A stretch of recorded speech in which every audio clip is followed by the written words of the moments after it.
संतोष अण्णा देशमुखांचे मारेकरी असणारा कृष्णा आंधळे 3 महिने होऊन गेले तरीही फरार आहे. पोलिसांना सापडत नाही. कोणी म्हणतो नाशिकमध्ये आहे, कोणी म्हणतो मंत्र्यांना जवळ पोचलेला आहे. तरीही पोलिसांना त्याचा थांगठप्पा लागत नाही किंवा पोलीस त्यांना पकडू शकत नाही.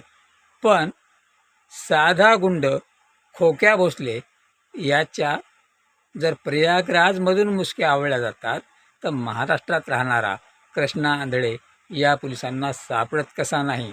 आणि जरी कृष्णा आंधळे सापडला तरीही त्याचा एन्काउंटर होणार हे निश्चित.